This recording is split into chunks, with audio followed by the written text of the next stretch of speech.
Eli Thompson sat on his usual park bench, the morning sun casting a soft golden light across the lush greenery. This park had become his sanctuary over the years, a place where he could find solace after decades of teaching and surviving the struggles of life. At 70, with a well-worn cane beside him, he found peace in the simple rhythms of the world around him, the distant laughter of children, the joggers pacing by, and the occasional bark of a dog in the distance. Eli was a man of quiet dignity, his strong hands roughened by time, and his mind sharp with wisdom. Though his body moved slower now, his spirit was no less resilient. His wife, Martha, had always admired how Eli could maintain his calm through the most trying times. He had been through much in his life: racism, injustice, and countless battles where words cut deeper than any weapon. Yet here he was, still standing tall, if a bit stooped with age.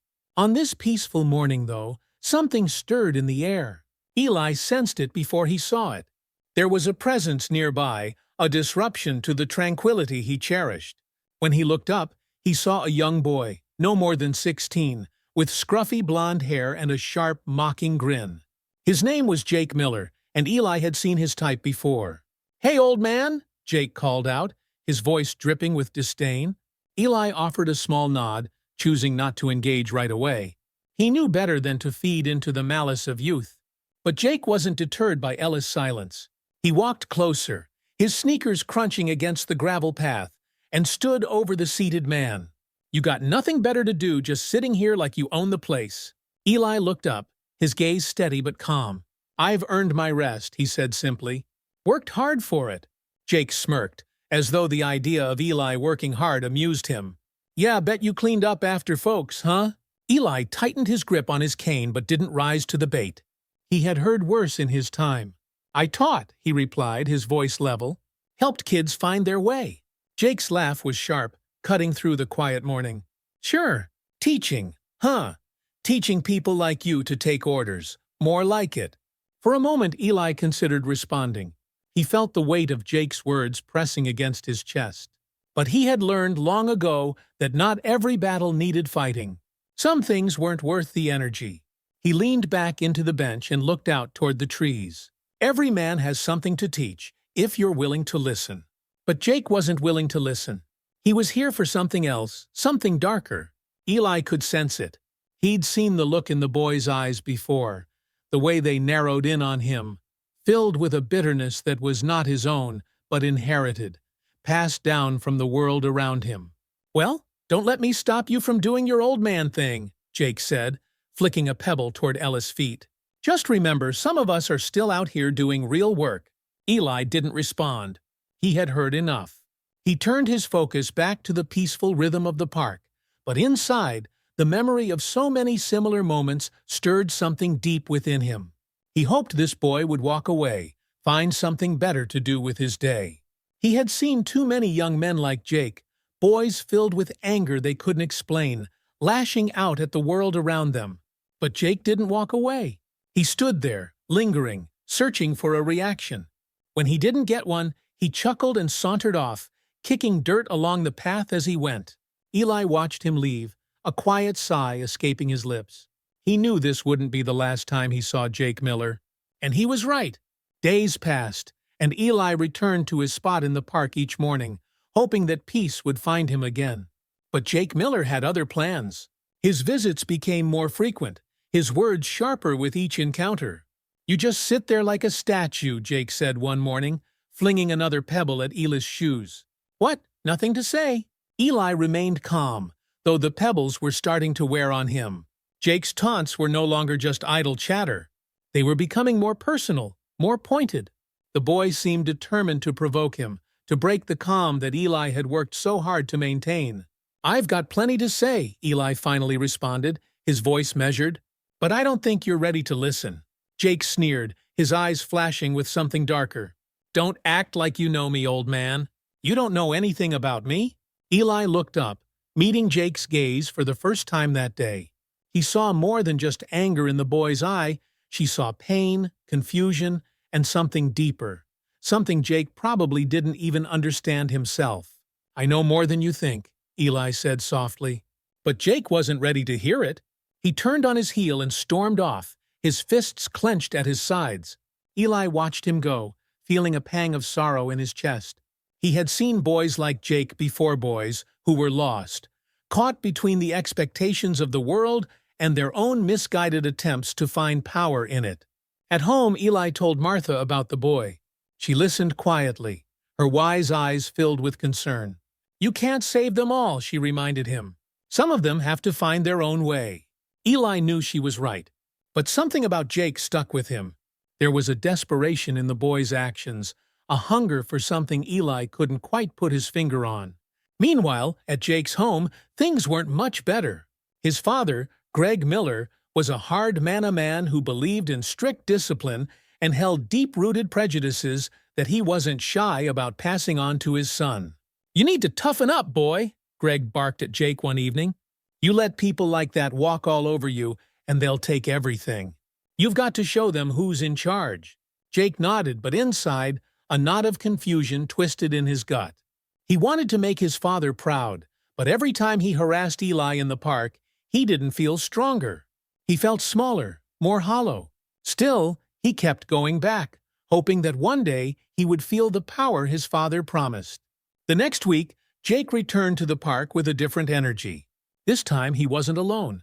He had brought along a few friends, their laughter echoing through the trees as they approached Eli's bench. "Look who it is," one of the boys snickered, elbowing Jake. The old man with nothing to say.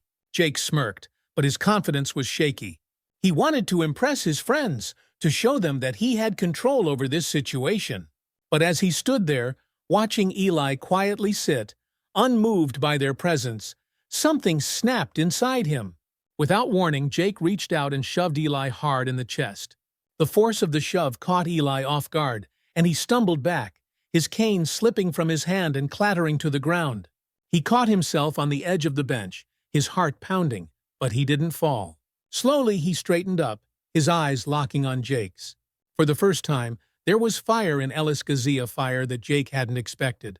That all-you-got Ellis voice was low, dangerous. "You think pushing me makes you a man?" Jake's heart raced, his pulse thundering in his ears. He had wanted to provoke Eli, to see him break. But now, standing face to face with the man he had tormented for weeks, Jake felt a surge of fear he hadn't anticipated. He stepped back, his friends silent now, watching the exchange with wide eyes. Eli didn't move, didn't raise a hand in defense. He simply stood there, tall and unyielding, his gaze fixed on Jake. "Go on," Eli said, his voice steady. "Walk away. Before you do something you'll regret." Jake's fists clenched at his sides, his mind a whirl of conflicting emotions. Part of him wanted to lash out again, to prove to his friends that he was in control. But another part, the part that had been gnawing at him for weeks, was telling him to stop, to walk away before it was too late. For a moment, the tension between them was unbearable. Then, with a sneer that didn't reach his eyes, Jake turned and walked away. That night, Jake couldn't shake the encounter from his mind. He had wanted to feel powerful, to feel like he had control over something in his life. But all he felt was hollow, like he had lost something he couldn't name. His friends had laughed it off, telling him he'd shown the old man who was boss. But deep down, Jake knew the truth. At home, Greg Miller sat at the kitchen table, his face twisted in a scowl as he drank his beer. "You show him who's in charge," he asked, his voice rough. Jake nodded, but the words felt like ash in his mouth. He didn't feel like he had won anything. Instead, he felt like he was losing control of himself, of his anger, of everything. The sun hung low in the sky as Eli Thompson made his way to the park, his cane tapping rhythmically against the concrete. He had grown accustomed to Jake's provocations over the past few weeks, but something about today felt different. There was an unease in the air, a heaviness that pressed against his chest. As Eli approached his usual bench, he noticed a group of teenagers loitering near the edge of the path. Among them was Jake, standing with a smug expression on his face, his arms crossed as he leaned against a tree. His friends snickered and whispered among themselves, their eyes locked on Eli. "Here comes the old man again," one of the boys muttered, just loud enough for Eli to hear. Eli ignored the comment, his gaze focused ahead. He didn't have time for their games today. His heart was heavy, the weight of the past few weeks pressing down on him more than usual. He sat down on the bench, his hands resting on the top of his cane as he tried to find peace in the familiar surroundings. But peace was not on the agenda. Jake sauntered over, his friends following closely behind, their faces lit up with mischief. "Still here, huh?" Old man Jake taunted, standing directly in front of Eli. "Don't you ever get tired of sitting around doing nothing?" Eli didn't respond. He had learned long ago that words, when wielded carelessly, could be as sharp as any blade. And Jake's words were filled with venom, the kind of hatred that had been passed down from generation to generation. Eli had seen it before, in different forms, but always the same at its core, fear masquerading as superiority. Jake's friends began to laugh, encouraged by the lack of response. One of them kicked at the dirt near Ella's feet, sending a small cloud of dust toward his shoes. "Has probably too old to hear us," another boy sneered. Eli tightened his grip on the cane, feeling the familiar tension building inside him. He had faced this kind of disrespect many times in his life, on the streets, in classrooms, even in the halls of power. But today, the weight of it felt heavier than usual. His patience was wearing thin.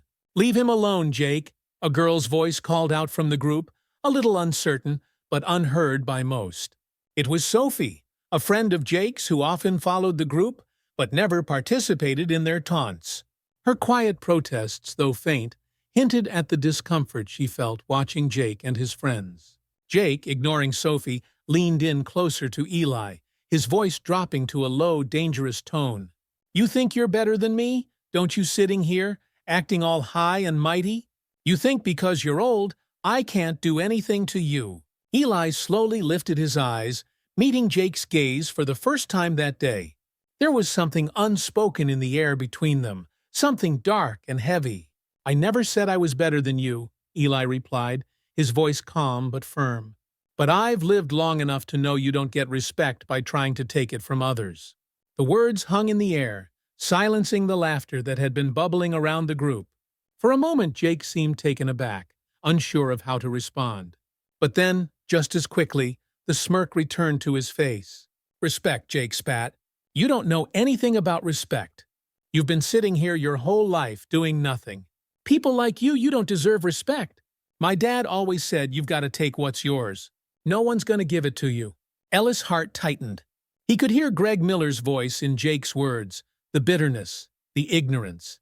He had faced men like Greg before, men who hid their insecurities behind hatred, who passed their fear down to their children, poisoning the next generation with the same bile that had consumed them. Jake reached down and picked up a pebble from the ground. He tossed it lightly in his hand, testing its weight, before flicking it toward Ella's feet. The small stone bounced off Ella's shoe, but he didn't flinch. "You don't have anything to say, huh?" Jake pressed, his voice growing louder. "Figures. You people never know how to stand up for yourselves. Always waiting for someone to save you." The venom in Jake's words sent a ripple of anger through Ellis' chest. He had faced this kind of hatred before, but today, something about it felt different. He was tired. Tired of the same old battles. Tired of the same old words. He had lived through too much to let this boy think that disrespect was strength. Slowly, Eli stood up from the bench, his cane still in his hand. His movements were deliberate, steady. The boys around Jake shifted uncomfortably, sensing that the dynamic had changed. "You don't know what you're talking about, son," Eli said, his voice calm but filled with a quiet intensity. "You think throwing stones and yelling at an old man makes you powerful. It doesn't. It makes you weak." Jake's eyes narrowed, his hands balling into fists at his sides. He wasn't used to being challenged like this, especially by someone like Eli. The other boys fell silent, watching the confrontation unfold with wide eyes. "I'm not weak," Jake shouted, stepping closer to Eli. "You don't know anything about me." "I know enough," Eli replied, his gaze steady. "I know that anger doesn't make you a man. Respect does. And you've got a lot to learn about respect." Jake's face twisted with rage, his body trembling with the effort to hold back his frustration. "You don't get to talk to me like that," he shouted, his voice cracking with the intensity of his emotions. Without thinking, Jake lunged forward, shoving Eli in the chest. The force of the push sent Eli stumbling back, his cane clattering to the ground. For a moment, the world seemed to slow down, the sound of the teenager's gasps filling the air. Eli caught himself on the bench, his heart pounding in his chest. But he didn't fall. He straightened up, his eyes locked on Jake, his face calm but resolute. He wasn't going to let this boy break him. "Is that all you've got?" Eli asked quietly, his voice cutting through the silence like a knife. Jake blinked, stunned by Ella's calm reaction. For a brief moment, uncertainty flickered in his eyes. He had expected Eli to crumble, to give in, but the old man stood firm, unyielding. Before Jake could respond, a voice rang out from behind them. "Hey, step away from him." Everyone turned to see a police officer striding toward them, his hand resting on the radio clipped to his vest. Officer Daniels, a tall, no-nonsense figure, had been patrolling the park and had seen enough of the confrontation to step in. Jake's face drained of color as Officer Daniels approached. His friends scattered, backing away as the officer stopped in front of them, his eyes narrowing in on Jake. "What's going on here?" Daniels asked, his voice stern. Jake, suddenly defensive, stammered, I didn't mean anything by it. We were just talking." "Talking," Officer Daniels repeated, crossing his arms. "It didn't look like talking to me." Jake's gaze dropped to the ground, his confidence crumbling in the face of authority. "I wasn't trying to hurt him," he mumbled. "It was just a stupid thing." Officer Daniels shook his head, unimpressed. "You put your hands on someone. You harassed him. That's not just a stupid thing, it's a crime." As Jake was taken into custody, the other teenagers dispersed, their laughter gone, replaced by the weight of what had just happened. Eli stood in silence, watching as Jake's mother, Linda Miller, arrived on the scene, her face twisted in outrage. Linda's voice cut through the air as she stormed up to Officer Daniels. "What do you think you're doing? That's my son." "Mom," Officer Daniels began, keeping his tone calm but firm, "your son assaulted this man. He's being detained for questioning." Linda's face flushed with anger as she pointed toward Eli. "This man provoked him. My son wouldn't just attack someone for no reason." Eli remained silent, his hands resting on his cane as he watched the scene unfold. He had seen women like Linda before, mothers who couldn't accept that their children had done wrong, who deflected blame onto anyone but themselves. "Your son made the choice to put his hands on this man," Officer Daniels said, his patience thinning. "That's why he's in trouble." Linda's voice grew shrill as she continued to protest. "This is ridiculous. Hez just a kid. You can't arrest him for something like this." "I can, and I am," Officer Daniels replied, gesturing toward the squad car where Jake was being led. "He'll have to face the consequences of his actions." Linda's eyes flickered with desperation as she looked toward Eli. "You can stop this, you know. You could tell them not to press charges. You don't have to ruin his life over this." Eli stared at her for a long moment, his expression unreadable. He had seen too many boys like Jake boys who thought they could get away with anything because they had people like Linda protecting them. But Eli also knew the value of second chances. "I'm not here to ruin anyone's life," Eli said quietly. "But your son needs to learn that actions have consequences. Maybe this is what he needs to wake up." Linda's face hardened as she realized she wasn't going to win this argument. With one last glare in Ella's direction, she turned on her heel and stormed off toward the squad car. The following week, Eli returned to the park. It was quieter now, the usual energy of the place subdued in the wake of what had happened. He sat on his bench, the familiar rhythm of the park slowly returning, though his thoughts were elsewhere. Jake's arrest had sent shockwaves through the community. People talked in hushed tones, wondering what would become of the boy. Some sympathized with him, blaming his actions on his upbringing. Others, however, saw it as a much-needed lesson, one that might finally set him on the right path. At home, Jake was struggling to come to terms with what had happened. His father, Greg, had been furious when he found out about the arrest, blaming Eli for provoking his son.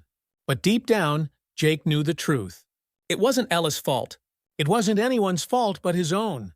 Jake had been given probation, ordered to attend counseling, and assigned community service.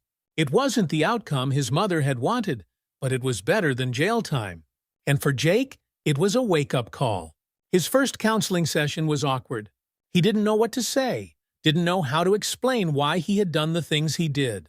But as the sessions continued, he began to open up, slowly unpacking the anger that had been festering inside him for years. He talked about his father, about the pressure to be tough, to never back down, to always be in control. He talked about the fear he felt, the fear of not being good enough, of never living up to the expectations that had been placed on him. And eventually, he talked about Eli. One afternoon, a few months after the incident, Jake returned to the park. This time, he wasn't there to taunt Eli. He wasn't there to prove anything. He was there to apologize. Eli was sitting on his bench, his cane resting beside him, as usual. When he saw Jake approaching, he raised an eyebrow but didn't say anything. He could see that something had changed in the boy's demeanor. There was no arrogance, no anger, just quiet humility. Jake stopped a few feet away, his hands shoved into his pockets. He hesitated for a moment, unsure of how to begin. I just wanted to say, I'm sorry, he finally said, his voice halting. Eli didn't respond right away, letting the words hang in the air.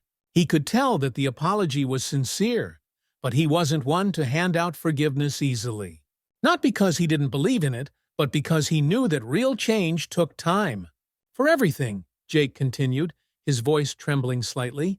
For what I said, for what I did. It was wrong.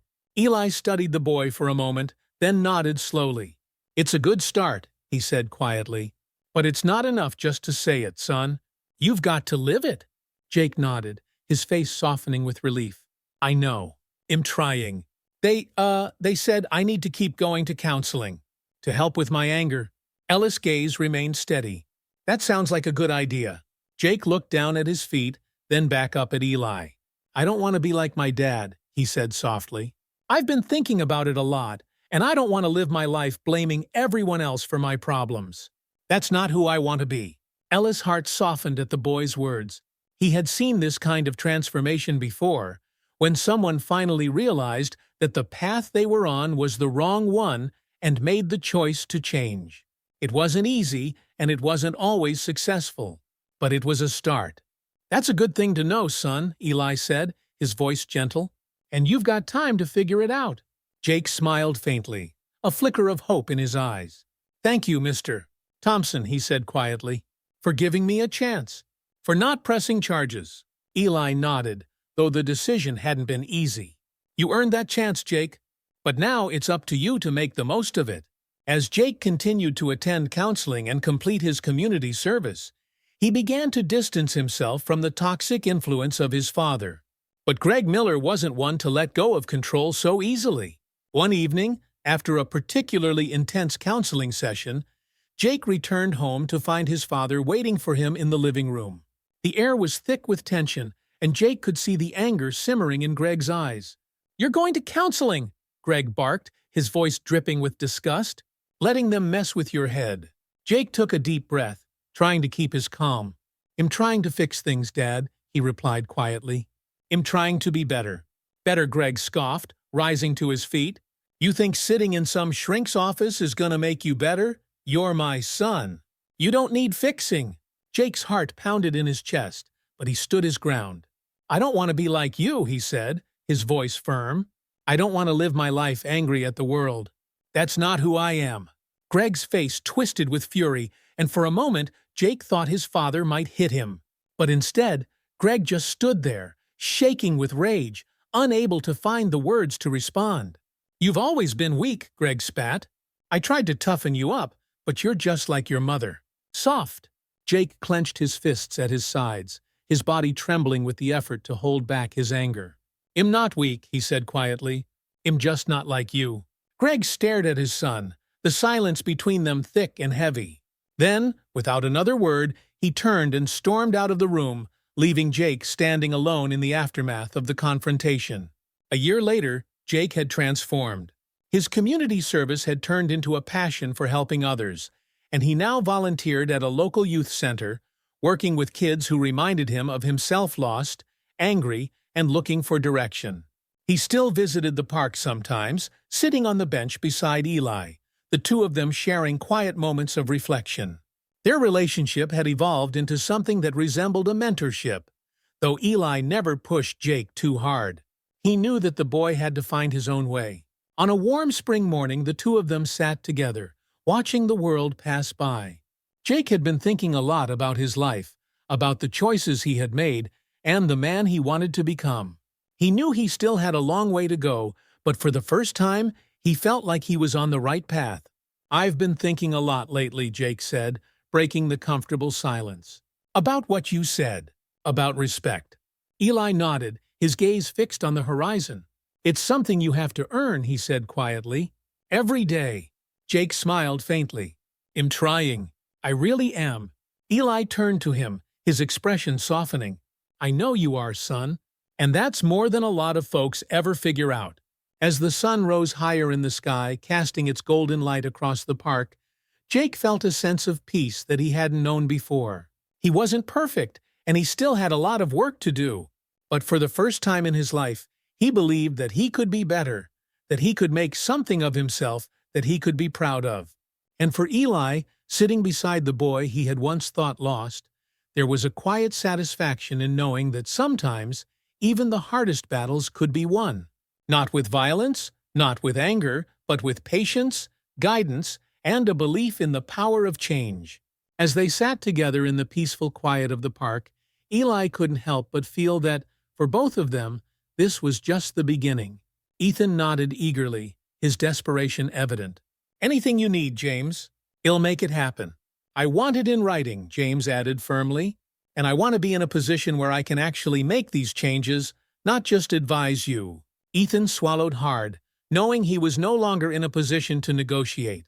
"Done. Whatever it takes." James studied Ethan's face for a long moment, searching for sincerity. Finally, he nodded. "All right, let's get to work." James' return to the company sent a ripple of relief through the office. When he walked through the doors, people looked up from their desks with wide smiles, their expressions filled with hope. Melissa Rivers was the first to approach him, her eyes brimming with gratitude. "Mr. Cooper," she said, her voice filled with emotion. "I can't tell you how glad I am to see you." James smiled warmly, clapping a hand on her shoulder. "It's good to be back, Melissa. Now let's get this place back on track." As James made his way through the office, greeting old friends and offering words of encouragement, the weight that had hung over the company for so long seemed to lift.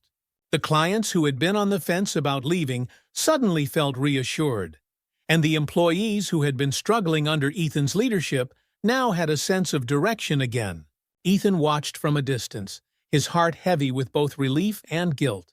He knew it would take time to earn back the trust he had shattered, but with James by his side, he was determined to make things right. James Cooper's return was like a breath of fresh air in the office. Employees who had felt lost without his guidance were eager to welcome him back, while Ethan Blackwood, though still wrestling with his pride, knew this was his last chance to save the company and his reputation. James wasted no time setting up meetings with key clients. His first step was repairing the relationships that had been damaged by Ethan's restructuring. He scheduled a call with one of the most important clients, Johnson Manufacturing, a company that had been on the verge of leaving after years of loyalty. Sitting in a small conference room, James dialed the number. Melissa Rivers sat beside him, notebook in hand, ready to observe how James would handle the situation. Ethan stood in the back of the room, quietly watching, his jaw tight with anticipation. "Hello, Mr. Johnson. It's James Cooper," James said, his voice steady and familiar. There was a pause on the other end before Mr. Johnson's gruff voice came through. "James? I wasn't expecting this call. I thought you'd been let go." "I'm back," James replied calmly, "and I wanted to speak with you personally. I know things have been rocky recently, but I'm here to assure you that our values haven't changed. We still prioritize our relationships and the trust we've built over the years. I want to know what we can do to keep your business." Mr. Johnson was silent for a moment before he sighed. "I'll be honest, James. After you left, things went downhill. We didn't feel like we had anyone we could rely on. That's why we started looking elsewhere." "I understand," James said, nodding, though Mr. Johnson couldn't see him.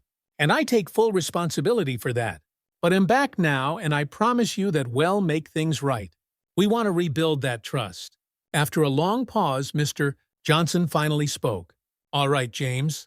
Let's give it another shot. I'll hold off on switching to another provider for now, but I'll be watching closely." When the call ended, Melissa let out a breath she hadn't realized she'd been holding. "How do you do that?" she asked, her eyes wide with admiration. James smiled softly. "It's all about relationships, Melissa. People want to know they're valued. If you respect them, they'll respect you." From the back of the room, Ethan watched in awe. This was the power he had underestimated, the human connection that couldn't be replaced by numbers or new faces. With the first steps toward mending client relationships underway, James turned his focus inward toward the employees who had been left shaken by the company's turmoil. He knew that for the business to recover, the morale of the staff needed to be restored. James gathered the younger employees, those like Melissa, who had been thrown into leadership roles too soon, into a small conference room for an informal meeting. The room was filled with nervous energy, but James' presence had already begun to soothe their fears. "First of all," James began, standing at the front of the room, "I want you all to know that what's happened over the past few months isn't your fault. You've been put in a difficult position, and I know it hasn't been easy. But we're going to fix this together." Melissa, seated at the front, nodded, her expression one of determination. Beside her, Tom Jefferson, one of the senior managers who had seen the company through thick and thin, added his voice. "James is right. We've all felt the strain, but now we've got a chance to set things straight." James walked slowly around the room, making eye contact with each person. "What we need to do now is focus on rebuilding, not just our client relationships, but our relationships with each other. We're a team, and we're at our best when we work as one." After the meeting, the air in the office felt lighter. The employees, who had once been worried only about survival, now had hope. They saw a future where their hard work would be valued, where their voices would be heard. That afternoon, Ethan approached James in the break room, his hands in his pockets, looking unsure of himself. "James," he began, his voice quieter than usual, "I just wanted to say thank you. I know I've made things difficult, but I'm starting to see what I missed." James looked at Ethan, studying his face for a moment before responding. "You're starting to get it, Ethan, but it's going to take more than just words. Actions matter. The people here need to know that things have truly changed." Ethan nodded, the weight of James' words sinking in. "I understand. I'll follow your lead." For the first time since their paths had crossed, James saw a glimpse of humility in the young CEO. The following weeks brought a sense of rejuvenation to the company. James worked closely with Ethan and the department heads to implement new policies aimed at fostering a positive work environment. One of the first changes was the establishment of a mentorship program, something James had advocated for. Melissa, now growing more confident in her role, took the lead in organizing the program. She had learned so much from James and wanted to pass that knowledge on to others. "Mr. Cooper," she said one afternoon as she and James reviewed the final details of the mentorship program, "this is exactly what we needed. I'm so excited to see it come to life." James smiled warmly. "You're doing a great job, Melissa. And remember, it's not just about teaching others, it's about learning from them, too. Everyone brings something valuable to the table." The mentorship program launched with a bang. Employees, both new and experienced, were paired together, and the office soon buzzed with collaboration and creativity. The barriers between departments that had once seemed so rigid began to dissolve as people shared ideas and worked together toward common goals. Ethan, watching from the sidelines, marveled at how quickly the culture of the company was shifting. He had been so focused on cutting costs and increasing efficiency that he had failed to see the bigger picture, the people who made the company run. For the first time in a long while, Ethan began to feel hopeful. The company was beginning to heal, and it was all thanks to the relationships James had spent years cultivating. Now, Ethan was determined to build on that foundation. As the office culture transformed, so too did the company's performance. Clients who had once expressed doubts about the company's future began to reconsider. The work James was doing, rebuilding trust, restoring relationships, was beginning to bear fruit. One by one, contracts that had been on the verge of termination were renewed. Mr. Johnson from Johnson Manufacturing sent an email to the team stating that he was impressed by the turnaround and was happy to continue working with the company. James shared the news with Melissa and Ethan, who both smiled in relief. "That's the first real sign that we're headed in the right direction," James said, though his tone was cautious. "But we still have a lot of work to do." Ethan, sitting across from James, nodded. "I know, and I am committed to seeing this through." The board of directors, who had been growing increasingly anxious as the company's troubles mounted, began to see the results of the changes. At the next board meeting, David Grayson spoke up, his voice measured but pleased. "Ethan, I have to admit, I was skeptical of your approach after the restructuring," David said, glancing at James. "But it's clear that you've taken a step in the right direction. I'm encouraged by the progress we've seen over the past few weeks." Ethan, humbled by David's words, glanced at James before speaking. "I can't take all the credit," he said honestly. "James has been instrumental in helping us rebuild. Without him, none of this would have been possible." James smiled, appreciating the recognition, but he wasn't one for the spotlight. "It's a team effort," he said simply. "We've all worked hard to get here, and we'll keep working to make sure we don't lose sight of what matters." With the company slowly but surely getting back on track, Ethan found himself reflecting on his journey, on the mistakes he had made, and the lessons he had learned. For so long, he had believed that success was measured solely by profit margins, by the number of clients, and the efficiency of operations. But James had shown him something different, something deeper. One afternoon, Ethan asked James to meet him in his office. When James arrived, he found Ethan sitting at his desk, a notebook in front of him. "What's this?" James asked, raising an eyebrow. Ethan smiled sheepishly. "It's something I've been working on.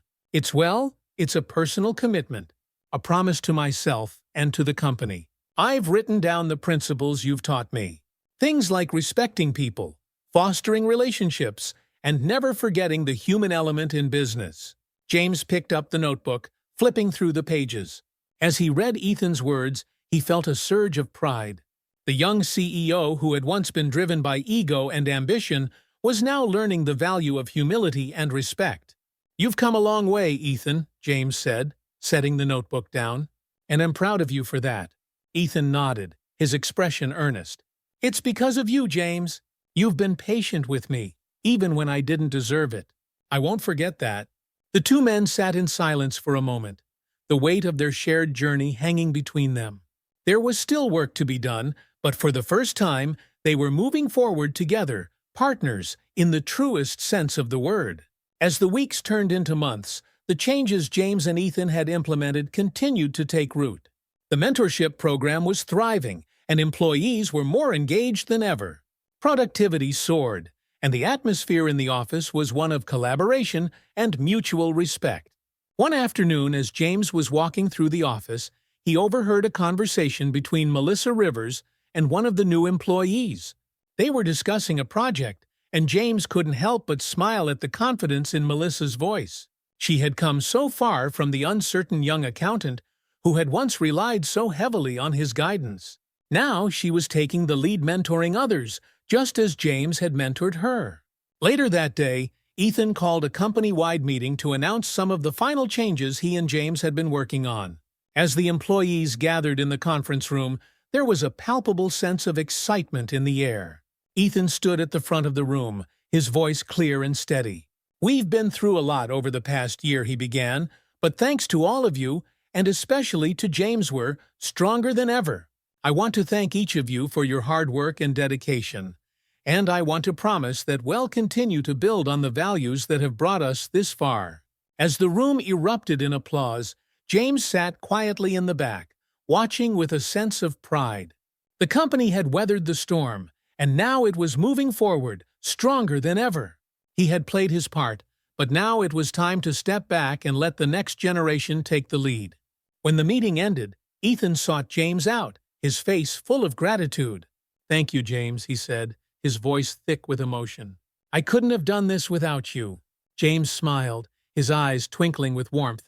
"You've done a lot of growing, Ethan. I'm proud of you." As they shook hands, James knew that the future of the company was in good hands. Ethan had learned the most important lesson of all, that success wasn't just about profits or efficiency. It was about people. Months had passed since James Cooper returned to the company, and the transformation was undeniable. Employees walked the halls with renewed energy, collaboration flourished, and the once somber atmosphere had given way to one of excitement and optimism. Ethan Blackwood, now a humbler and more thoughtful leader, had fully embraced the changes James had championed.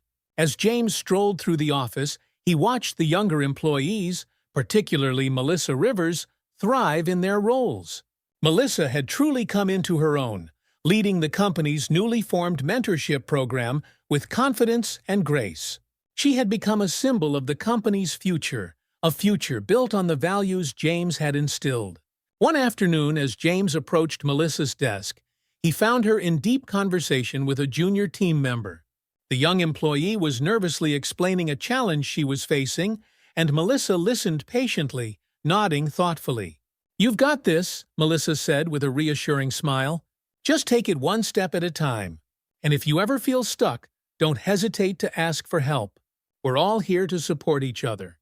James couldn't help but smile. It was as if he were watching his own approach to leadership reflected in Melissa. She had become the kind of mentor he had always hoped to be, and now she was passing that on to the next generation. As Melissa turned and spotted James, she waved him over. "Mr. Cooper, I was just telling her about how you always reminded us to focus on the people, not just the numbers." James chuckled softly. "That's right, and it looks like you're doing a great job passing that lesson on." Melissa beamed, clearly proud of the work she was doing. "It's all thanks to you. You showed me what true leadership looks like." James nodded, feeling a sense of fulfillment wash over him. "You're the future of this company, Melissa. I couldn't be prouder." Despite the progress the company had made, there was still one final hurdle to overcome. Some of the older clients, who had watched from a distance as the company went through its turbulent changes, remained skeptical. While many had been won back by James' efforts, others were still hesitant to fully recommit. The largest of these clients was Richmond Technologies, a major account that had the potential to make or break the company's recovery. Ethan and James sat together in the conference room, preparing for a crucial video call with Mark Richmond, the CEO of Richmond Technologies. Ethan's jaw was tight with tension, but James exuded a calm confidence that was contagious. "Are you ready for this?" Ethan asked, glancing over at James. James gave a small nod. "We've done everything we can to show them we've changed. Now it's about convincing them that we're not just back where we were, we're better." As the call began, Mark Richmond appeared on the screen, his expression unreadable. "Ethan? James?" he greeted them tersely. "I've been watching your company closely since James came back. You've made some good moves, but I'm still not convinced it's enough to restore the trust we once had." Ethan took a deep breath, ready to defend their progress, but James raised a hand gently, signaling him to let him take the lead.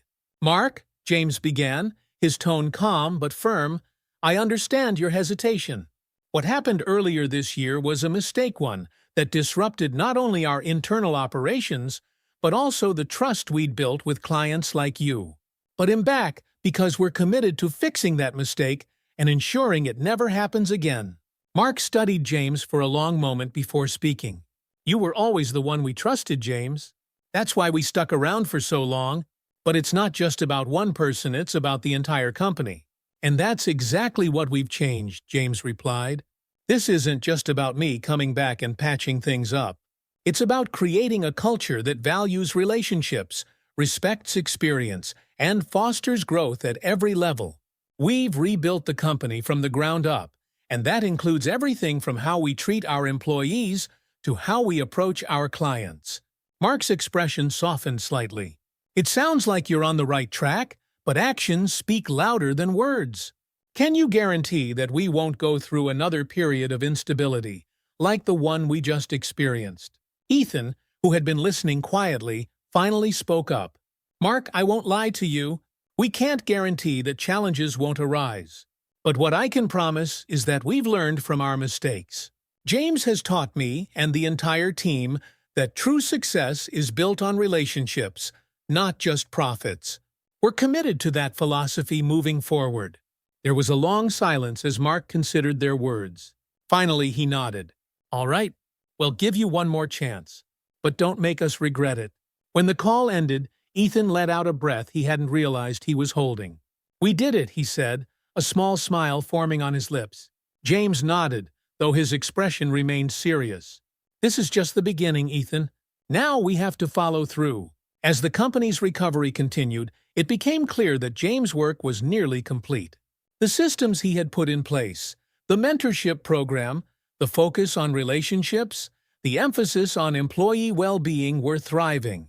Clients were returning, employees were happier, and the company was moving forward with a sense of purpose it hadn't had in years. With his mission fulfilled, James knew it was time for him to step back once and for all. His final day at the company had arrived, and Ethan insisted on throwing a grand celebration to honor his years of service. The office was filled with laughter and chatter as employees gathered in the large conference room, which had been decorated with banners and balloons in James' honor. At the front of the room, a large sign read, "Thank you, James, for your leadership and legacy." As James entered the room, a wave of applause erupted from the crowd. Melissa Rivers was the first to speak, stepping up to the podium with a smile that was equal parts joyful and emotional. "James, you've been more than just a mentor to me. You've been a guiding light for this entire company," she said, her voice trembling slightly. "Without you, I wouldn't be standing here today, leading projects and mentoring others. You've shown all of us what it means to be a true leader, and we'll never forget that." As Melissa finished, Tom Jefferson took the stage, followed by several other employees, each sharing stories of how James had touched their lives. It was clear that his impact had reached far beyond the walls of the company. It had shaped the people within it. Finally, it was Ethan's turn to speak. He stood in front of the crowd, glancing at James with a look of profound respect. "I was wrong about so much when I first took over this company," Ethan admitted, his voice steady. "I thought success was all about efficiency and cutting costs. But James taught me that true success comes from valuing people, from respecting their contributions and nurturing their potential." Ethan's voice thickened with emotion as he continued. "James, you didn't just save this company, you saved me. You showed me what it means to be a leader, and I'll be forever grateful for that." As the applause died down, James stepped up to the podium for his final words. He looked out at the faces of the people he had worked alongside for so many years, his heart full. "When I first started here," James began, "I was just a young man trying to find my place. I never imagined that I'd be here 35 years later, surrounded by so many amazing people. This company has been my second home, and I've learned as much from all of you as you've learned from me." He paused, taking a deep breath. "But now it's time for me to move on. I'm leaving this company in good hands, and I have no doubt that all of you will continue to build on what we've started here. Remember, success isn't just about the numbers. It's about the people." As the applause filled the room, James Cooper stood on the stage, feeling a profound mix of emotions. His journey at the company had come full circle. The once bright-eyed young man who had walked through those doors 35 years ago was now leaving behind a legacy that would live on long after he was gone. The faces of his colleagues, both old and new, reflected that legacy, people who had grown, learned, and thrived under his mentorship. Ethan Blackwood approached the stage with a gift in hand, a small token of appreciation. "James," Ethan said, his voice thick with emotion, "I know no gift could ever fully express our gratitude, but we wanted you to have something to remember us by." James opened the box, revealing a beautifully crafted gold watch. Inside the case was an engraving to James Cooper, "In gratitude for your leadership and legacy." James smiled warmly as he ran his fingers over the inscription, appreciating the gesture. "Thank you, Ethan," James said, his voice soft but full of meaning. "But the truth is, I don't need anything to remind me of this place. The people I've worked with, the friendships I've made, that's what I'll carry with me. That's my real legacy." As the crowd once again erupted in applause, James stepped down from the stage. Melissa Rivers, her eyes glistening with tears, rushed over to hug him tightly. "I'm going to miss you so much, mister. "Cooper," she whispered. James smiled, patting her on the back. "You're going to do great, Melissa. You've got what it takes. Don't ever doubt that." One by one, his colleagues came up to shake his hand, give him a hug, or simply express their gratitude. James took his time with each person, offering them words of encouragement and leaving them with the wisdom he had imparted throughout his career. As the celebration began to wind down, James found himself standing near the exit, taking one last look at the place that had been his second home for so long.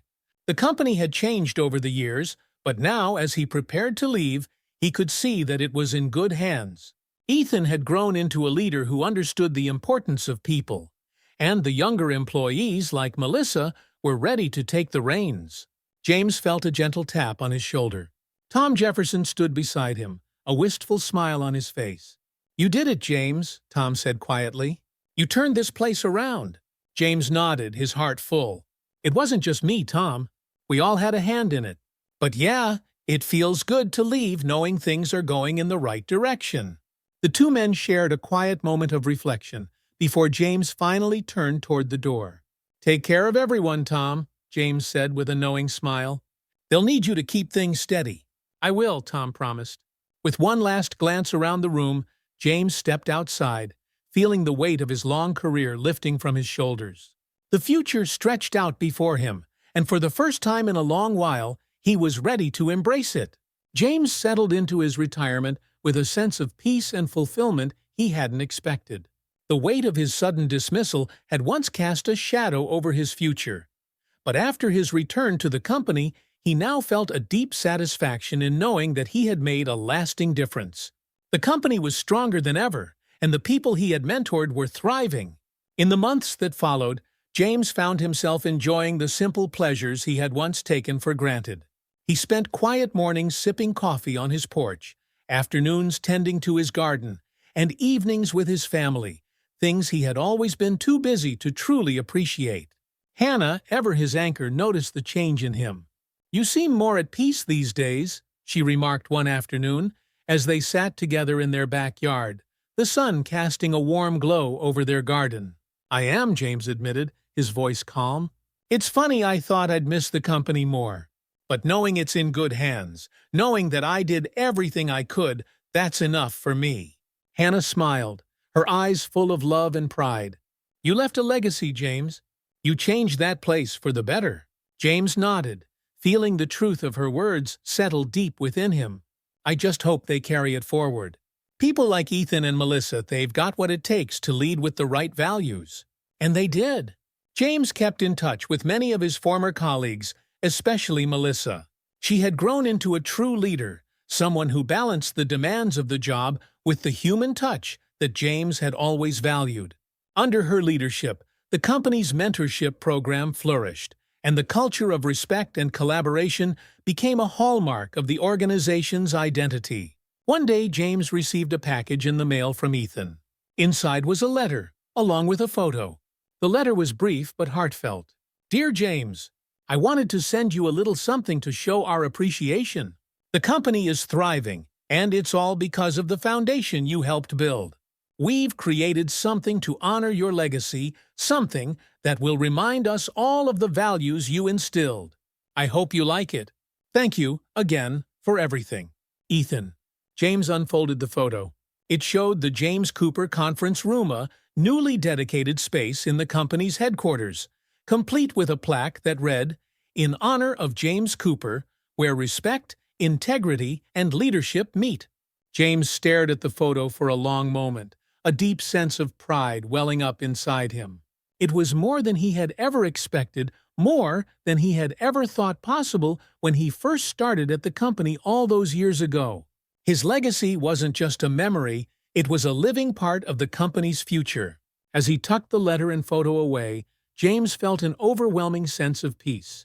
His work was done, but his impact would last far beyond his time there. One evening, as the sun set over the horizon, painting the sky in shades of gold and pink, James sat on his porch, lost in thought. The quiet hum of the evening surrounded him as he reflected on his life, his career, and the journey that had brought him to this moment. He thought about the ups and downs, the challenges he had faced, and the lessons he had learned. His mind drifted back to his early days at the company, when he was just a young man eager to prove himself. Now he was an elder statesman of sorts, someone who had passed on his wisdom and experience to the next generation. The phone buzzed beside him, breaking him out of his reverie. It was a text message from Melissa. "Hey, Mr. Cooper, I just wanted to let you know that we secured another big contract today. Richmond Technologies is expanding their partnership with us. It wouldn't have happened without everything you taught me. Hope you're enjoying retirement." James smiled at the message, feeling a swell of pride. He knew Melissa was more than capable of leading the company to even greater success. And more importantly, she was doing it in a way that honored the values they had worked so hard to preserve. As he put his phone away, James leaned back in his chair, watching the last rays of sunlight fade into the night. The future was bright for the company, for the people he had mentored, and for himself. With the company thriving and his legacy firmly in place, James fully embraced the next chapter of his life. He spent his days traveling with Hannah, visiting their children and grandchildren, and enjoying the simple pleasures of a life well lived. But even as he settled into retirement, James never stopped learning. He volunteered at local community centers, offering mentorship to young professionals just starting their careers. It was his way of giving back, of passing on the lessons he had learned in his decades of experience. One day, as James walked through a local park with Hannah by his side, he spotted a group of young people gathered around a bench, discussing their future career plans. For a brief moment, James saw a reflection of his younger self in their eager faces, full of ambition, yet still searching for the right path. As he passed them, he smiled quietly to himself. The journey never truly ended. There was always more to learn, more to teach, more to give. For James, the road ahead was one of contentment and purpose. His work at the company was done, but his work in life was far from over.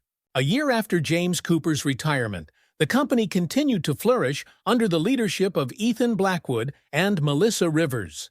The mentorship program, now a cornerstone of the company's culture, had become a model for other businesses in the industry. Employees at all levels thrived in an environment built on trust, respect, and collaboration. It was clear to everyone that James' influence had left an indelible mark on the company's identity. One bright morning, Ethan stood at the front of the conference room, preparing for a presentation to potential investors. As he glanced out at the room full of eager faces, he felt a familiar sense of calm wash over him. The nerves he used to feel before major meetings had faded, replaced by confidence in the values that guided him. At the back of the room, the James Cooper Conference Room plaque gleamed under the soft lights, a daily reminder of the lessons James had imparted. Ethan smiled to himself, feeling a sense of peace as he began the presentation. After the meeting, Melissa approached Ethan with a grin. "That went well," she said. "They loved our approach to leadership. I think we'll hear good news soon." Ethan nodded, but his mind was elsewhere. "It's amazing, isn't it," he mused, "how everything changed once we started putting people first." Melissa smiled. James always said that was the key. It's easy to focus on the bottom line, but if you don't take care of the people who make everything possible, you'll never truly succeed. Ethan turned to Melissa, admiration in his eyes. "You've become a great leader, Melissa. James would be proud." Melissa's face softened. "We all have James to thank for that." Later that day, Ethan and Melissa stood in the office hallway, watching employees move about their day with a sense of purpose and pride. It was a scene of harmony, of teamwork, of a company that had found its way back from the brink and emerged stronger than ever. "I never thought I'd say this," Ethan said with a chuckle, "but I owe everything to James.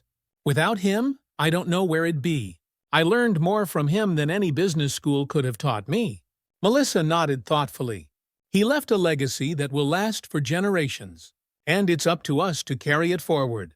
As they walked back to their respective offices, both Ethan and Melissa felt a renewed sense of responsibility to the company, to their employees, and to the values that had brought them back from the edge. The road ahead wasn't without challenges, but they knew they were equipped to face whatever came their way. In his quiet retirement, James enjoyed the simple pleasures of life. His days were spent tending to his garden, reading books he had long set aside, and spending time with Hannah.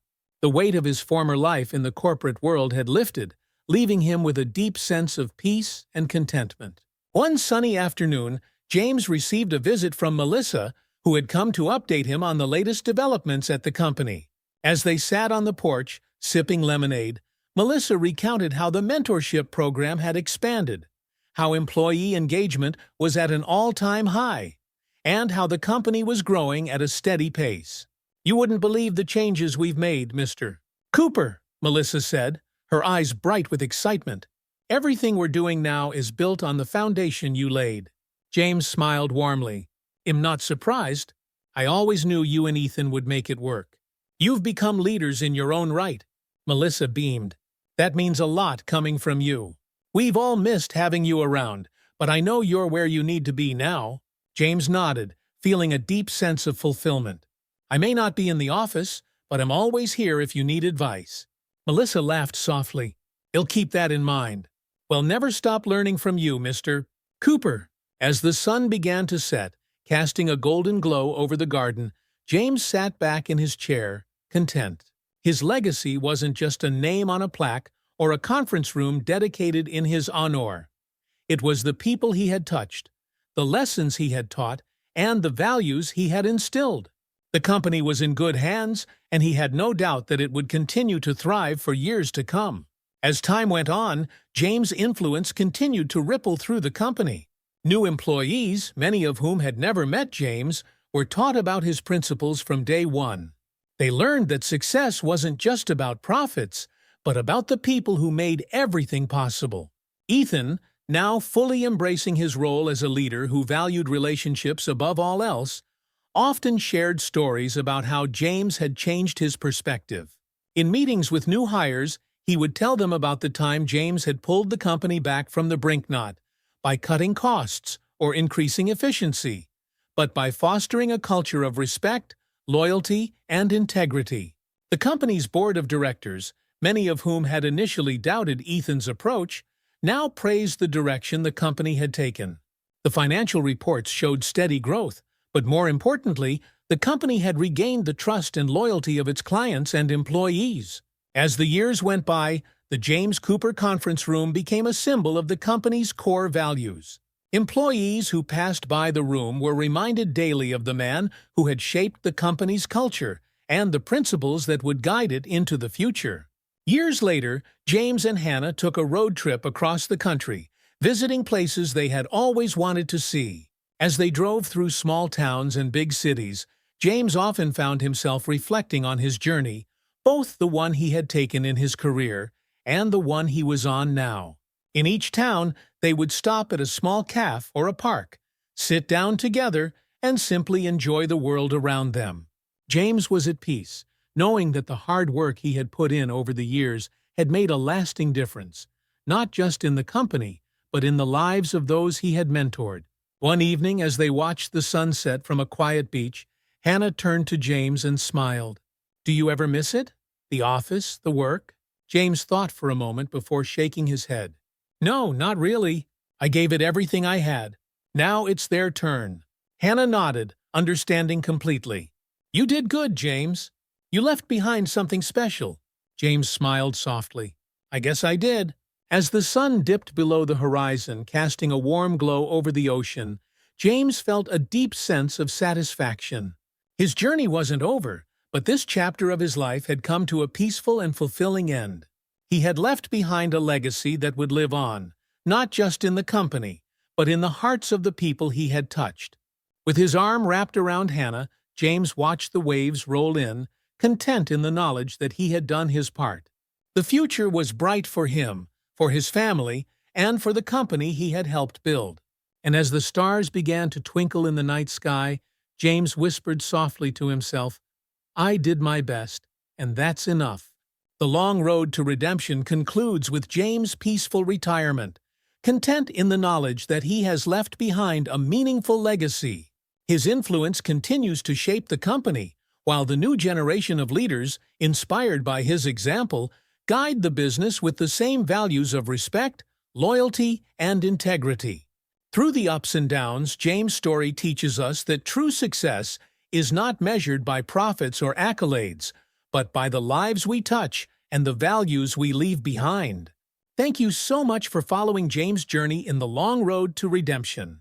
If you enjoyed this heartfelt story of leadership, mentorship, and the lasting impact of integrity, make sure to hit the subscribe button and turn on notifications so you don't miss out on more inspiring stories just like this. Leave a comment below about what part of the story resonated with you the most, and let me know if you'd forgive a boss like Ethan. Your support means everything, and I can't wait to share more powerful stories with you. Thanks for watching, and I'll see you in the next one. More than you'll ever know. Tyler's smile widened, and for a moment, they stood there in comfortable silence, the weight of everything they had been through hanging between them. After graduation, Tyler decided to attend a local college, choosing to stay close to home while pursuing a degree in sports medicine.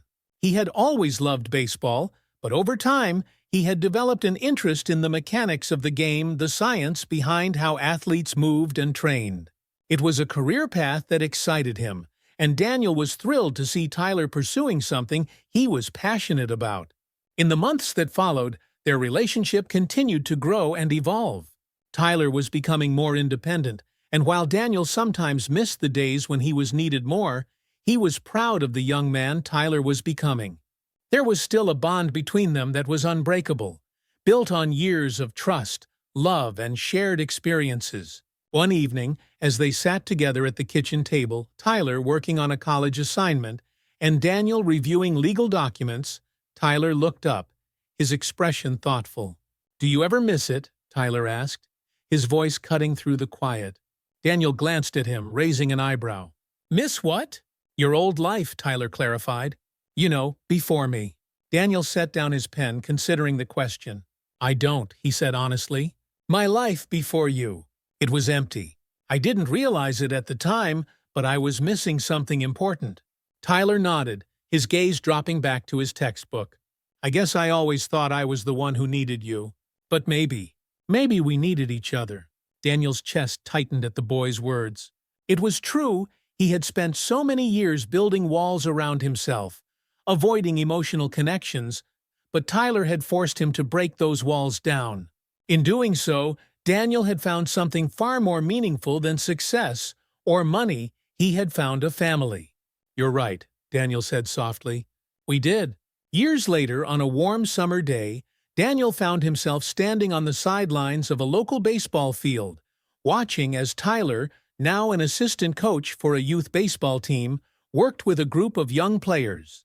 Tyler had found his place in the world, combining his love for sports with his desire to help others. And Daniel couldn't have been prouder. As he watched Tyler move across the field, offering guidance and encouragement to the kids, Daniel realized just how far they had both come. The boy who had once been lost, angry, and alone was now a mentor to others, helping them find their way just as Daniel had helped him. Julia stood beside Daniel, her hand resting on his arm as they watched the game together. They had been married for 2 years now, and though their relationship had started in the professional realm, it had grown into something deep and enduring. Together, they had built a life that was full of love, laughter, and meaning. "You know," Julia said, her voice soft but teasing, "you've come a long way since those days in the office." Daniel chuckled, nodding. "Yeah, I have." He thought back to the man he used to be, the man who cared only about his career, who kept everyone at arm's length. That version of himself felt like a distant memory now, a shadow of the man he had become. As the game ended, Tyler jogged over to them, a wide grin on his face. "We won," he said, his voice full of excitement. Daniel smiled, his heart swelling with pride. "Of course you did." They gathered their things and headed to the car, laughing and chatting about the game.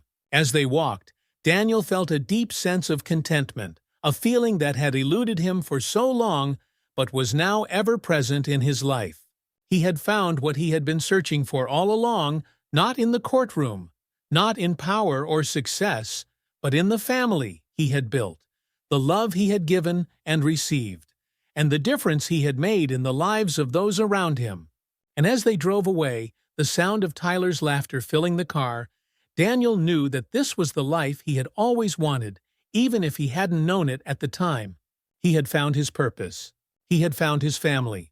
Thanks for joining us on this incredible journey with Daniel and Tyler. If you enjoyed the story and want to hear more heartwarming tales like this, be sure to hit the subscribe button and turn on notifications so you never miss an update. We'd love to hear your thoughts. What did you think of Daniel's transformation and Tyler's path to healing? Drop a comment below and let us know. Don't forget to like and share this story with friends who might enjoy it too. Together, we can spread more love and inspiration. But as people stopped to admire her paintings, offering compliments, and asking about her process, she felt a sense of validation she hadn't expected. One of the visitors to the exhibit was Professor Reynolds, the board member who had supported the changes at Brookwood. He paused in front of one of Chloe's paintings, studying it carefully. "This is remarkable," he said, turning to Chloe with a smile. "You have a real talent." Chloe blushed, feeling both proud and shy at the same time. "Thank you. It means a lot." As the evening went on, Chloe realized that she had found her place not just as a student at Brookwood, but as an artist with a voice of her own.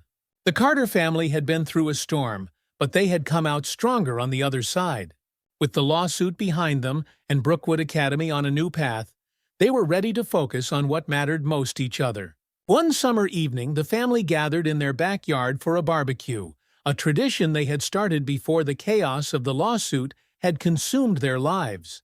The smell of grilled food filled the air as they laughed and talked, enjoying the simple pleasure of being together. Jasmine and Chloe sat on the patio, reminiscing about their first day at Brookwood and how much had changed since then. "I never thought we'd get through all of that," Jasmine said, sipping lemonade. "But here we are." Chloe nodded, her eyes softening. "I'm glad we didn't give up. It was hard, but we made it." Ethan joined them, holding a plate of burgers and hot dogs. He smiled at his daughters, pride radiating from him. "You two are the strongest people I know. You fought for what was right, and you made a difference." Vanessa, carrying a bowl of salad, sat down beside Ethan. She placed a hand on his arm, her expression filled with love and gratitude.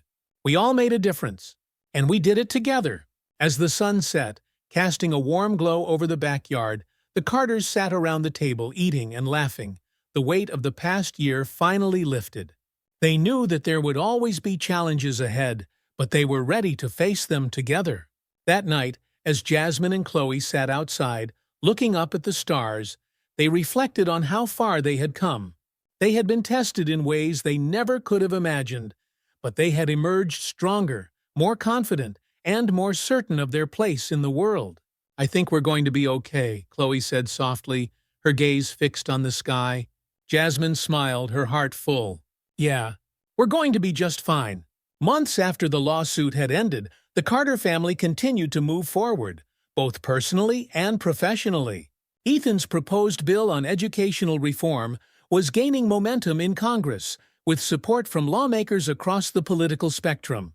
The bill aimed to establish nationwide guidelines for private school admissions, ensuring that no student would be discriminated against based on race, socioeconomic status, or background.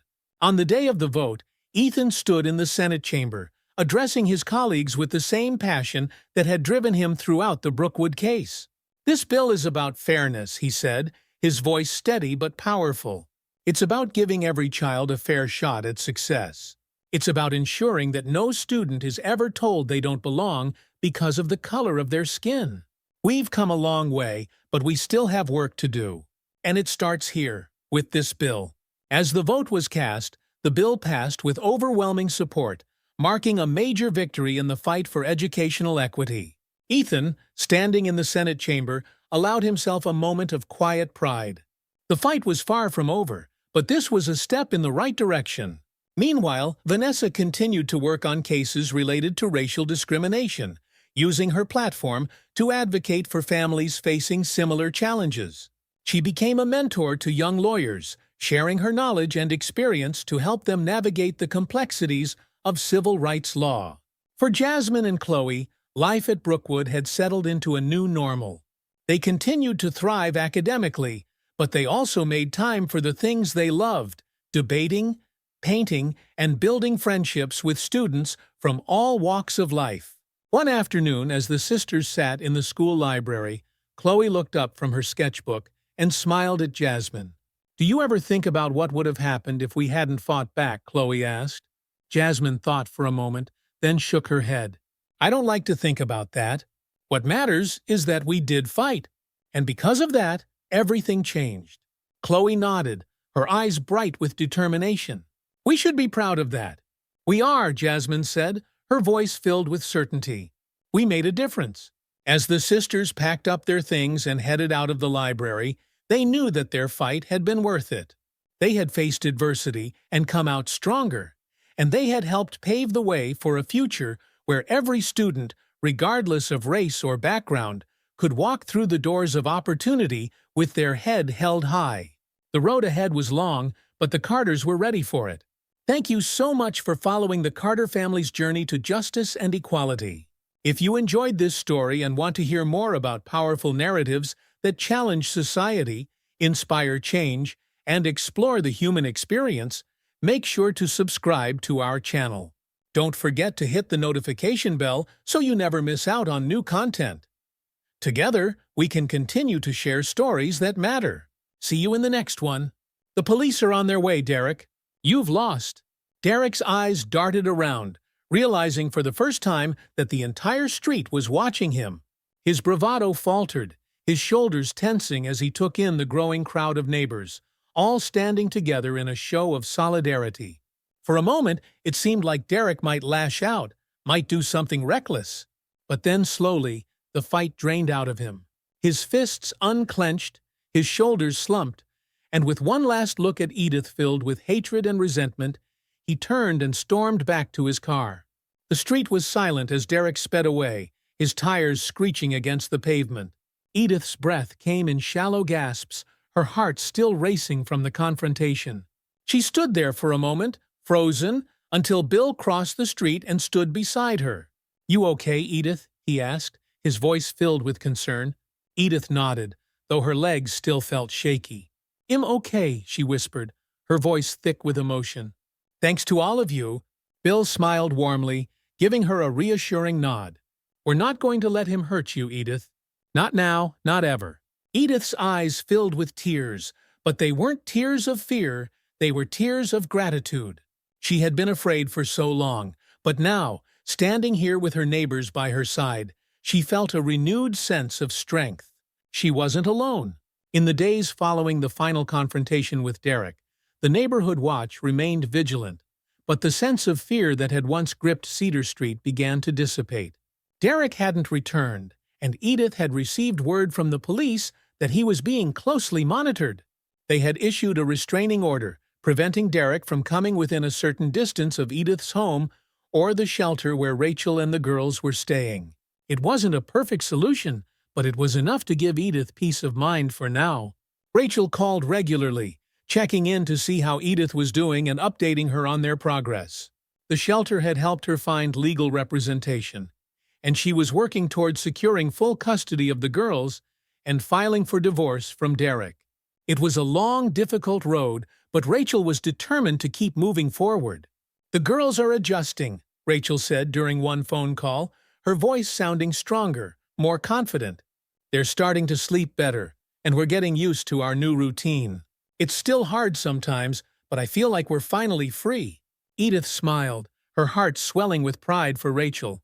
She had come so far, and though there were still challenges ahead, Edith knew that Rachel had the strength to face them. "I'm so proud of you," Edith said softly. "You're doing such a good job, Rachel. You and the girls are going to be just fine." Rachel hesitated for a moment, then her voice softened. "We couldn't have done it without you, Edith. You saved us. I'll never be able to thank you enough for everything you've done." Tears welled in Edith's eyes, and she wiped them away with a smile. "You're family now, Rachel, and family takes care of each other." As Edith hung up the phone, a sense of calm settled over her.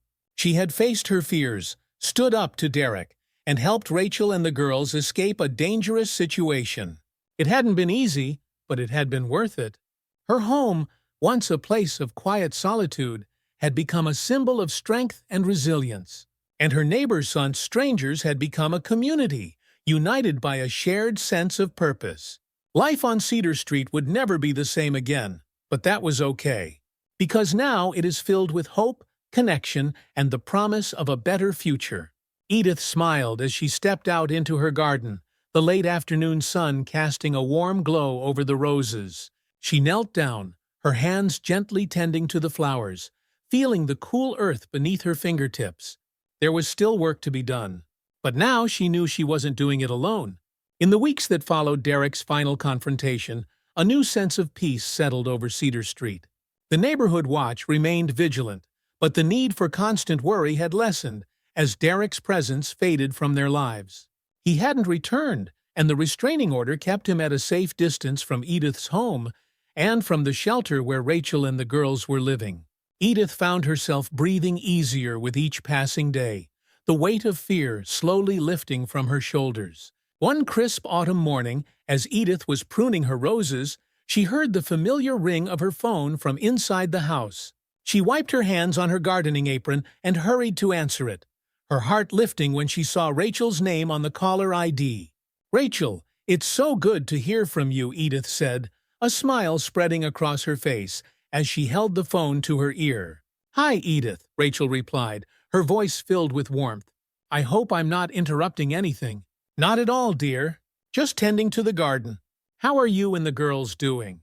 Rachel let out a small sigh, though it was one of relief rather than stress. "We're doing really well, actually. The girls are starting to settle in at school, and they're making new friends. We've been staying at the shelter for a while now, but I've been working with a caseworker. And, well, we found a place. It's a small apartment, but it's ours." Edith's heart swelled with joy at the news. "Rachel, that's wonderful. I'm so happy for you. I couldn't have done it without your help, Edith." "Really? I mean it. You were there for me when I didn't know what to do. You'll never be able to thank you enough." "You've already thanked me more than enough, Rachel," Edith said gently. "I'm just glad you and the girls are safe and moving forward." "We are," Rachel agreed, her voice steady. "We still have some hard days, but we're starting to rebuild. I'm learning how to live without looking over my shoulder all the time. The girls, they've been through so much, but I think they're going to be okay."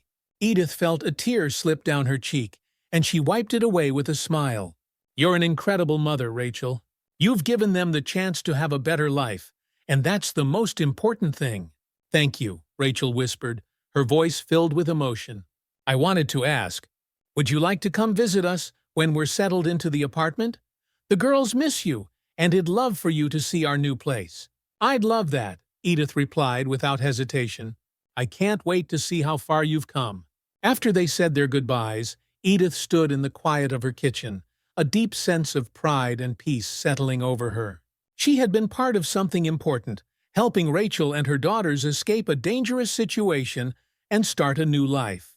Knowing that they were safe and thriving gave Edith a sense of fulfillment she hadn't felt in a long time. But Edith also knew that healing wasn't just for Rachel and the girls. She, too, had been deeply affected by everything that had happened. For so long, Edith had lived in a world of solitude, wrapped in the memories of her past life with Richard. But now she realized that she had the power to create new connections, to make a difference in the lives of others. Her small, quiet world had expanded in ways she never could have predicted. A few weeks later, Edith stood in front of the door to Rachel's new apartment, her heart racing with anticipation. She held a basket filled with homemade cookies and a small potted plant, a housewarming gift for Rachel and the girls. As she knocked on the door, she couldn't help but feel a sense of excitement and pride. Rachel had taken such brave steps toward building a new life for herself and her daughters, and Edith was eager to see the progress they had made. The door opened, and there stood Rachel, her face lighting up with a wide smile. "Edith, you made it." "Of course I did," Edith replied warmly, stepping inside and hugging Rachel. "I wouldn't miss this for the world." The apartment was small but cozy, filled with the warmth and light that Edith had come to associate with Rachel.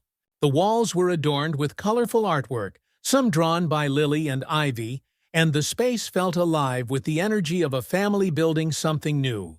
Edith smiled as she took it all in, her heart swelling with pride for Rachel's resilience. "Look who's here!" Rachel called out. And moments later, Lily and Ivy came bounding into the room, their faces bright with excitement. "Grandma Edith!" they exclaimed in unison, rushing toward her and wrapping their arms around her. Edith laughed, bending down to hug the girls. "Oh, my dears, it's so good to see you." "We missed you," Ivy said, her voice small but filled with warmth. "Can you stay for dinner?" "I wouldn't dream of leaving before dinner," Edith replied, her heart swelling with affection for the girls. As they settled into the living room, Rachel brought out a pot of tea, and the four of them spent the afternoon catching up, laughing, and sharing stories. The girls proudly showed Edith their artwork, and Rachel talked about how they were adjusting to their new school and making friends. "They're doing so well," Rachel said, her voice filled with relief and pride.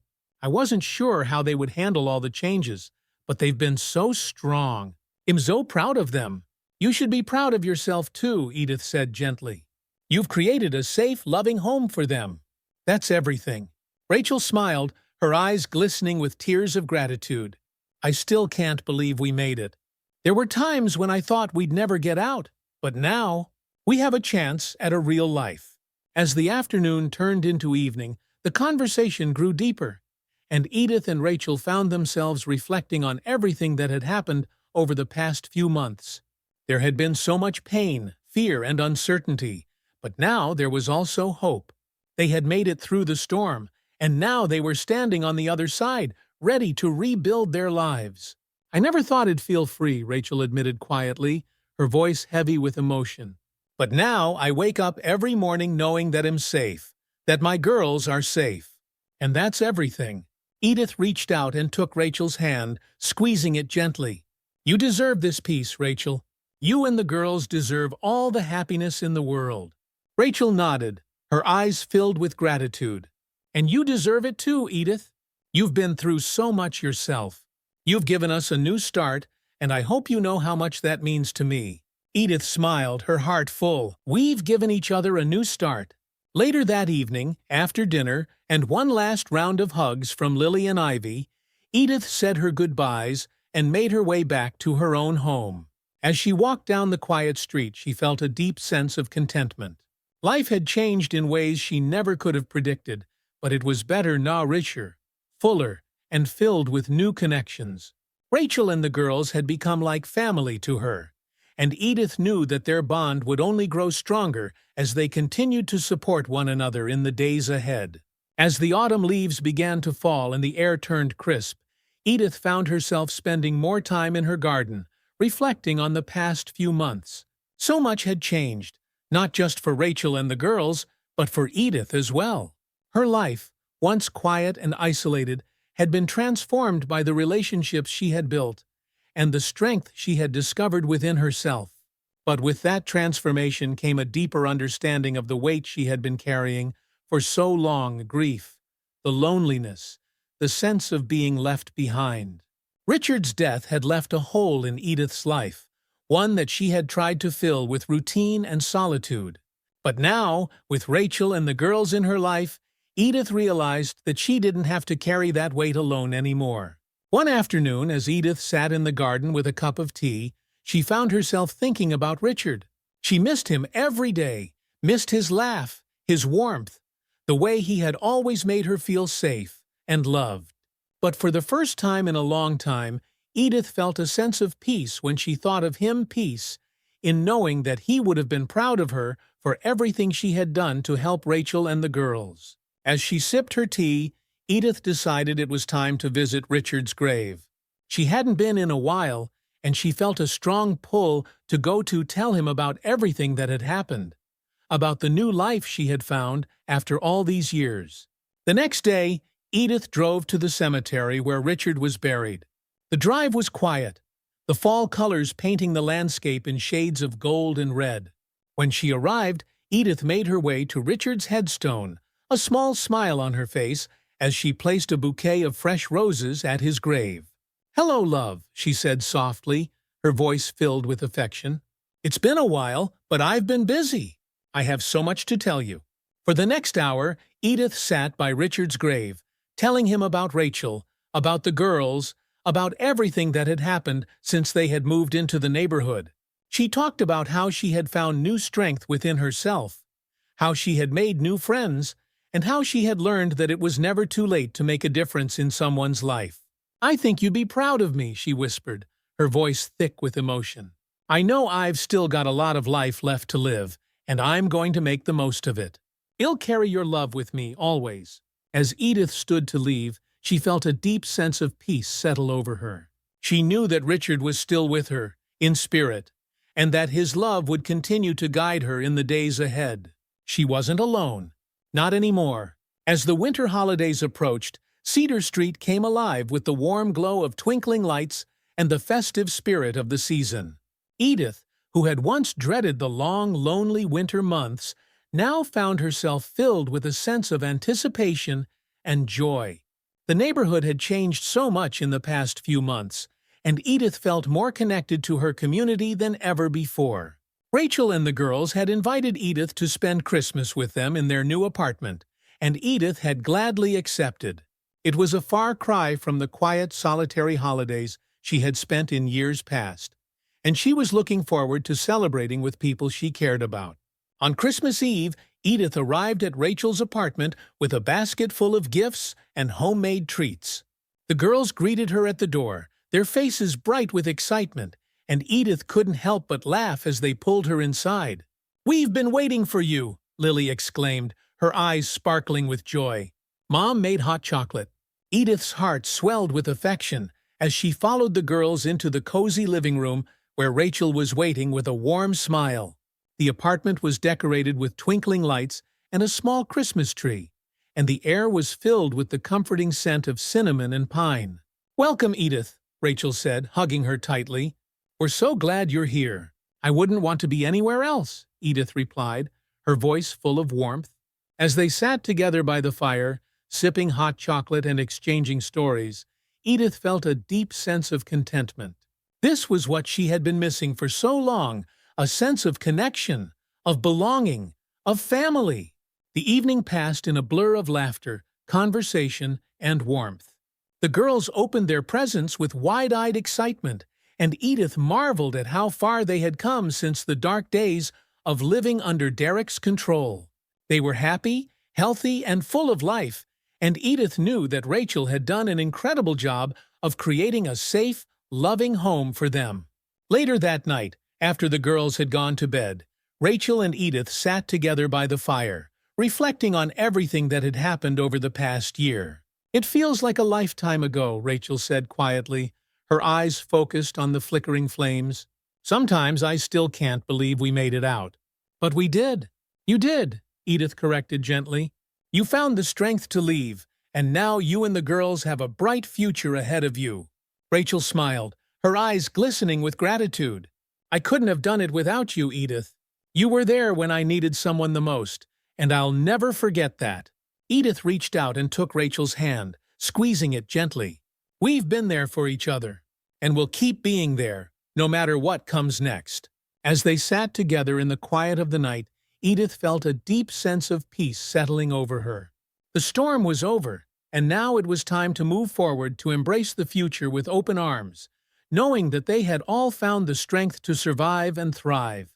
And in that moment, Edith knew that everything would be all right. Thank you for following along with Edith's emotional and inspiring journey. If you found this story moving or relatable, make sure to hit that subscribe button so you don't miss out on more powerful stories like this. We'll be bringing you more heartwarming tales of resilience, community, and the strength of the human spirit. And don't forget to click the notification bell so you'll always be the first to know when new content is available. We value your feedback, so if you enjoyed this story, leave a like and share your thoughts in the comments below.